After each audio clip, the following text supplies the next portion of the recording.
사탄은 모든 잘못된 것들을 하나님 탓으로 돌리게 하여 저는 한때 믿음이 성장하기 전까지는 무조건 모든 일들을 하나님 탓으로 돌리며 하나님께 대한 섭섭함과 불평과 원망을 하던 자였습니다. 예를 들어 길을 가다가 넘어지거나 무엇에 부딪히거나 할 때도 제일 먼저 하는 것이 하나님께 따지듯이 왜 그러셨어요? 이었습니다. 그리고 그 정도가 심해 부상을 입거나 사람들 앞에서 망신을 당하게 되면 그 즉시 하나님께 대한 섭섭함과 불평과 원망을 쏟아내는 자였습니다. 또한 기도를 열심히 했는데도 그 일이 제 뜻대로 안 되는 시간이 길어지거나 틀어지면 하나님의 살아계심을 의심하며 하나님께 대한 실망감을 표현했던 사람이었습니다. 그러나 믿음이 조금씩 성장해감에 따라 하나님의 말씀인 성경을 통하여 저의 잘못된 신앙을 깨달으며 서서히 올바른 신앙의 길로 걸어갈 수 있었습니다. 잠언서 19장 3절에서는 이런 말씀이 나옵니다. 잠언 19장 3절. 사람이 미련함으로 자기 길을 굽게 하고 마음으로 여호와를 원망하느니라. 맞습니다. 이 말씀처럼 본인이 미련해서 지혜롭지 못해서 또한 하나님께 지혜를 구하지 않고 어떤 일을 자기 멋대로 해서 그 일을 망치고 굽게 하고는 마음으로, 말로, 행동으로 하나님을 원망하는 사람들이 부지기수로 우리 주위에는 있습니다. 여러분께서도 잘 아시다시피 하나님께서는 우리 인간들에게 자유의지의 특권과 책임을 주셨습니다. 자유의지란 문자 그대로 자유롭게 선택하고 행동할 수 있는 의지를 말합니다. 즉, 개인의 자연적인 성향에 따라 자발적으로 선택하는 능력 또는 구속당하거나 강제당하는 것 없이 나로부터 비롯되는 것을 뜻합니다. 이 자유의지가 하나님의 말씀으로 또는 성령님의 조명으로 구속되고 컨트롤되어야 합니다. 그런데 이 자유의지가 하나님 말씀으로 또는 성령님의 조명하심으로 구속되고 컨트롤되기 위해서는 먼저 선행되어야 할 것이 있습니다. 그것은 육신으로부터 나오는 잘못된 생각과 마음을 쳐 복종시키며 자신을 부인해야 합니다. 즉, 당신이 지니고 있는 육신의 자아를 십자가에 못 박아 철저히 죽여야 합니다. 야고보서 1장 13절에서 15절에는 이런 말씀이 나옵니다. 야고보서 1장 13절에서 15절. 사람이 시험을 받을 때에 내가 하나님께 시험을 받는다 하지 말지니 하나님은 악에게 시험을 받지도 아니하시고 친히 아무도 시험하지 아니하시느니라. 오직 각 사람이 시험을 받는 것은 자기 욕심에 끌려 미혹됨이니 욕심이 잉태한즉 죄를 낳고 죄가 장성한즉 사망을 낳느니라. 예, 그렇습니다. 이 말씀처럼 하나님께서는 우리의 믿음을 테스트하시지만 유혹거리를 우리 앞에다 두고 시험하시지 않습니다. 유혹거리로 우리를 시험하는 것은 시험하는 자, 곧 사탄입니다. 곧 사탄의 꼬임에 넘어간 인간의 자유의지가 욕심에 끌려 미혹되어서 죄를 낳고 결국에는 죄가 장성하여 사망을 낳는 것입니다.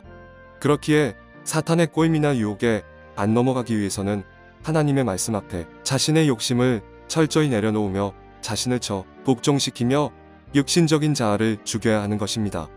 누가복음 9장 23절에서 24절. 또 무리에게 이르시되 아무든지 나를 따라오려거든 자기를 부인하고 날마다 제 십자가를 지고 나를 따를 것이니라. 누구든지 제 목숨을 구원하고자 하면 잃을 것이요 누구든지 나를 위하여 제 목숨을 잃으면 구원하리라. 요한복음 12장 24절. 내가 진실로 진실로 너희에게 이르노니 한 알에 미리 땅에 떨어져 죽지 아니하면 한 알 그대로 있고 죽으면 많은 열매를 맺느니라. 고린도전서 9장 27절. 내가 내 몸을 쳐 복종하게 함은 내가 남에게 전파한 후에 자신이 도리어 버림을 당할까 두려워함이로다. 고린도전서 15장 31절. 형제들아, 내가 그리스도 예수 우리 주 안에서 가진 바 너희에 대한 나의 자랑을 두고 단언하노니 나는 날마다 죽노라. 갈라디아서 2장 20절. 내가 그리스도와 함께 십자가에 못 박혔나니 그런즉 이제는 내가 사는 것이 아니요 오직 내 안에 그리스도께서 사시는 것이라. 이제 내가 육체 가운데 사는 것은 나를 사랑하사 나를 위하여 자기 자신을 버리신 하나님의 아들을 믿는 믿음 안에서 사는 것이라. 이 과정이 전혀 없이 모든 것이 하나님으로부터 온다고 생각하는 자체가 이미 사탄의 소나기에 있다는 증거입니다. 예를 들어 본다면 당신에게 걸려오는 모든 전화나 문자가 하나님의 역사에 의한 것이 아닙니다. 또한 당신이 하는 모든 일과 당신에게 일어나는 사건과 사고가 다 하나님의 뜻 가운데 일어나고 있는 것도 아닙니다. 이 가운데는 마귀가 가져다주는 생각에 사로잡혀 행한 것이 있고 당신의 인생 경험에서 나오는 인본적인 수단과 방법의 결과물도 있을 것입니다. 그러므로 성경은 분별하라 분별하라 분별하라고 거듭해서 말씀하시는 것입니다. 열왕기상 3장 9절. 누가 주의 이 많은 백성을 재판할 수 있사오리이까. 듣는 마음을 종에게 주사 주의 백성을 재판하여 선악을 분별하게 하옵소서. 에스겔 44장 23절. 내 백성에게 거룩한 것과 속된 것의 구별을 가르치며 부정한 것과 정한 것을 분별하게 할 것이며. 마태복음 16장 3절. 아침에 하늘이 붉고 흐리면 오늘은 날이 굳겠다 하나니 너희가 날씨는 분별할 줄 알면서 시대의 표적은 분별할 수 없느냐. 로마서 12장 2절. 너희는 이 세대를 본받지 말고 오직 마음을 새롭게 함으로 변화를 받아 하나님의 선하시고 기뻐하시고 온전하신 뜻이 무엇인지 분별하도록 하라. 빌립보서 1장 10절. 너희로 지극히 선한 것을 분별하며 또 진실하여 허물 없이 그리스도의 날까지 이르고. 디모데후서 2장 15절. 너는 진리의 말씀을 옳게 분별하며 부끄러울 것이 없는 일꾼으로 인정된 자로 자신을 하나님 앞에 드리기를 힘쓰라. 히브리서 5장 12절에서 14절. 때가 오래되었으므로 너희가 마땅히 선생이 되었을 터인데 너희가 다시 하나님의 말씀의 초보에 대하여 누구에게서 가르침을 받아야 할 처지이니 단단한 음식은 못 먹고 젖이나 먹어야 할 자가 되었도다. 이는 젖을 먹는 자마다 어린 아이니 의의 말씀을 경험하지 못한 자여. 단단한 음식은 장성한 자의 것이니 그들은 지각을 사용함으로 연단을 받아 선악을 분별하는 자들이니.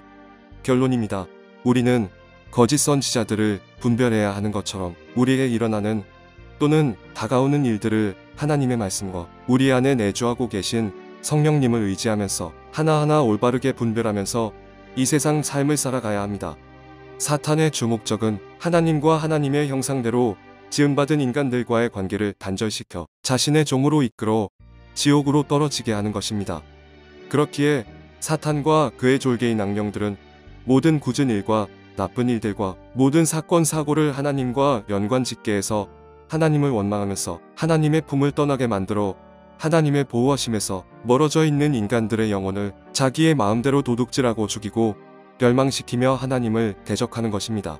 이것이 사탄의 주목적이며 이것을 이루기 위해서 오늘도 아니 지금 이 시간에도 모든 것을 하나님의 탓으로 돌리게 하려고 가제네를 쓰며 모든 방법을 다 동원합니다. 그러므로 예수님을 올바르게 믿고자 하는 사람들은 사탄의 이런 간교한 전략에 절대로 현혹되어서는 안 되는 것입니다. 데살로니가전서 5장 16절에서 18절. 항상 기뻐하라. 쉬지 말고 기도하라. 범사에 감사하라. 이것이 그리스도 예수 안에서 너희를 향하신 하나님의 뜻이니라. 할렐루야. 하나님을 찬양합니다.